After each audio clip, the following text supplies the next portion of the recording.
ব্যবসার খাতিরে একটা মানুষের সাথে যতটুকু পরিচয় হওয়া দরকার অতটুকুই পরিচয়, অতটুকুই আমরা চিনি। এর বাইরে ওর সাথে আমাদের কোনো বন্ধুত্বও নাই, কোনো ভালো সম্পর্কও নাই, কোনো কিছু নাই। তারপরও ওনারে বড় ভাই হিসাবে, বড় ভাই মনে করে আমার স্বামী ওনার কাছে গেছিল। যাওয়ার পরে অনেক কিছু ওই জুয়েল নিজের হাতে করছে, ওই জুয়েলই নিজের হাতে টাকাটা নিয়েছে, নিজের হাতে টাকাটা নিয়ে পুলিশকে দিছে। এখন আজকে ওই জুয়েলের জন্য আমার সংসার, আমার সমস্ত কিছু শেষ হয়ে যেত। আমার সংসার ভাঙার কারণ একটাই, যেই টাকাটা জুয়েল নিছে সম্পূর্ণ আমার গাফলতির কারণেই জুয়েল সুযোগ পাইছে, সেই সুযোগটারে জুয়েল হাতে লাগাইছে। আচ্ছা, হ্যাঁ, কাজে লাগাইয়া জুয়েল মনে করছে যে এখানে যেহেতু পারিবারিক ভাবে ঝামেলা হয়েছে, এখন আমার স্বামী ঈদের মধ্যে অনেক টাকাই ইনকাম করছে, যেহেতু ব্যবসা ঈদের মধ্যে ইনকাম হয় কম বেশি সবারই, তো ওই ইনকাম করছে একসাথেই তো ব্যবসা করে, ও দেখছে তো মনে করছে যে এখানে যেহেতু পারিবারিক ভাবে ঝামেলা হয়েছে, এখন আমি চাইলে একটা কিছু করতে পারবো, এখন আমি চাইলে ওদেরকে ফাঁসিও দিতে পারবো, আমি চাইলে ওদেরকে বাঁচাইতেও পারবো।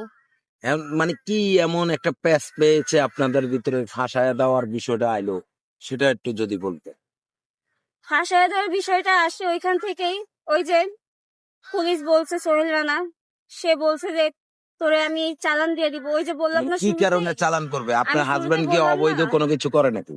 না না, আমি শুরুতে বললাম না যে 2 লক্ষ টাকার অঙ্ক যে সাদা কাগজের মধ্যে লেখা হয়েছে, সেখানে আমার স্বামীর আর আমার সিগনেচার আছে। আচ্ছা, 2 লক্ষ টাকার অঙ্কটা কি কারণে লেখা হয়েছে, কেন লেখা হয়েছে? আমার মা, হ্যাঁ, আমি ব্যবসা বাণিজ্যের জন্য আমার স্বামীরে দিছিলাম। আচ্ছা, সেই টাকাটাই আর কি আমি পুলিশকে বলছি যে আমি এইভাবে আমার স্বামীর পিছনে আমার টাকা খরচা হয়েছে, আমি এইভাবে 2 লক্ষ টাকা কি দিয়েছেন আপনি হ্যাঁ, আপনার ব্যবসার স্বামীকে? জন্য টুকটাক ভেঙে ভেঙে দিছি, একেবারে না আর কি, একসাথে একটা হ্যাঁ। অ্যামাউন্ট দেননি? না, ভেঙে ভেঙে দিছি। আচ্ছা, তো সেই অ্যামাউন্টে আর কি ওই সাদা কাগজে পুলিশ লিখছে, লেখার পরে এখন বলতেছে যে আপা আপনারা চলে যান, আমি এর একটা সুস্থ সমাধান কইরা দিব। আমি আপনার স্বামীরে এখন রাখলাম, আপনার স্বামীর সাথে আমার কিছু কথা আছে, কথা বলার পর আমি আপনার স্বামীরে ছাইড়া দিব। তা আমাদেরকে বাসায় চলে যেতে বলছে, আমরা বাসায় চলে গেছি। এখন যাওয়ার পর আমি শুনছি আমার ছেলে কিন্তু আমার সাথে বের হয় নাই, আমার স্বামীও বের হয় নাই, তারা অনেকক্ষণ পর বের হয়েছে, আমি একা গেছি, আমি একা বাসায় চলে গেছি।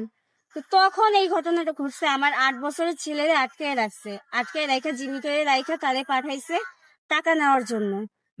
এখন তারে এইভাবে অত্যাচার করছে, টর্চার করছে, এই টাকা নেওয়ার আগে আমার স্বামীর অনেক মারধর করছে, আমার স্বামীরে মারধর করছে। আমি আপনাকে একটা ভিডিও দিছি, সেই ভিডিওতে দেওয়া আছে যে আমার স্বামীরে হাত করা পড়াইছে। এখন আপু, আমি আপনার বিষয়টা একটু ক্লিয়ার করুন। ধরেন আপনার হাজবেন্ড একজনকে টাকা দিয়েছে, আপনি দিয়েছেন আপনার হাজবেন্ডকে, আপনাদের পারিবারিক ওই বিষয়টা। আর ওই যে কি জানে বললেন না একজন লোক, জুয়েল, এই জুয়েলের সাথে তো আপনাদের পারিবারিক কোনো কিছু নাই, আছে? আপনার সাথে কি তার জুয়েলের সাথে কোনো অবৈধ সম্পর্ক আছে নাকি? না না, আমার প্রশ্ন এই একটাই যে জুয়েলের সাথে তো আমাদের কোনো শত্রুতাই নাই, তাহলে জুয়েল কেন আমাদের এত বড় ক্ষতিটা করলো? জুয়েল কিভাবে ক্ষতি করেছে সেটা একটু ক্লিয়ার করেন। জুয়েলকে পাঠাইছে আমার স্বামীর সাথে টাকা নেওয়ার জন্য, 40,000 টাকা নেওয়ার জন্য আমার বাড়িতে পাঠাইছে। এখন সেই টাকাটা জুয়েলের হাতে তুলে দিছে আমার বাড়ির ম্যানেজার।